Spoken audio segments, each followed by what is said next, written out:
And డైలాగా లాస్ట్లో brother, dialogue ఎప్పుడు last, punch ఎప్పుడు లాస్ట్లో ఉండాలి. అండ్ ఈ సినిమాకి పనిచేసిన నా టెక్నీషియన్స్, మ్యూజిక్ డైరెక్టర్ తమన్ గారు, నాకు తెలుసు ఇవన్నీ చెప్తుంటే చాలా బోర్ కొడుతుంది మీకు, ఎందుకంటే తప్పదు ఈ ఫంక్షన్ కాకపోతే మళ్ళీ చెప్పడానికి నాకు ఛాన్స్ దొరకదు. నా కెమెరామెన్ రిషి పంజాబీ గారు, ఏమో అంటే మా నాన్న అన్నారు ఏమో నెక్స్ట్ కలెక్షన్ చేస్తే ఇంకో ఫంక్షన్ చేస్తాము, ఆ ఫంక్షన్లో కూడా చెప్పచ్చు అంటున్నారు. ఆయన ఇంత ఖర్చు పెట్టి చేస్తారంటే నేను ఇంకో ఫంక్షన్లో కూడా మాట్లాడతా. అండ్ నా కెరియర్లో ఇంత హైయెస్ట్ కలెక్షన్ వచ్చి 100 కోట్లు గ్రాస్ డాస్ చేసిన ఫస్ట్ ఫిలిం. సో ఈ క్రెడిట్ నాకు ఇచ్చిన ప్రేక్షకులను మనస్ఫూర్తిగా ధన్యవాదాలు తెలియజేసుకుంటాను. అండ్ ఇంకెవరైనా మర్చిపోయి ఉంటే క్షమించండి.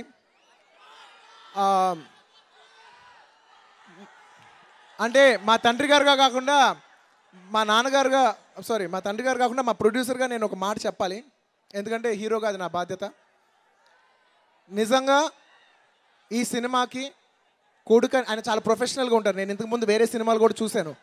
ఆయన ఒక్కొక్క సినిమాకి 100 రూపాయలు అంటే మాక్సిమం 110 ఖర్చు పెడతారేమో, కానీ ఈ సినిమా 100 రూపాయలు అంటే 150 రూపాయలు ఖర్చు పెట్టాను. నేను అడిగా ఎందుకు 150 రూపాయలు ఖర్చు పెట్టావు 100 రూపాయల సినిమాకి, ఇంతకుముందు కూడా 100 రూపాయలు ఖర్చు అయ్యే సినిమా కూడా 110 పెట్టావు కదా, 150 ఎందుకు పెట్టావు అని అడిగా. ఒకటే అన్నాడు, 150 పెడితే 300 వస్తాను నమ్ముతున్నాను కాబట్టి పెడుతున్నాను రా. సో 150 రూపాయలకి 300 వచ్చిన మా ప్రొడ్యూసర్ గారికి, మా నాన్నగారికి నేను మనస్ఫూర్తిగా ధన్యవాదాలు చేసుకున్నాను. నిజంగా అంటే నేను నా కెరియర్లో చాలా హిట్స్ కొట్టచ్చు, కానీ మా తండ్రితో కలిసి కొట్టే ఆనందం నాకు తెలిసి ఇంకా ఏ హిట్ నాకు అంత ఆనందం ఇవ్వదు.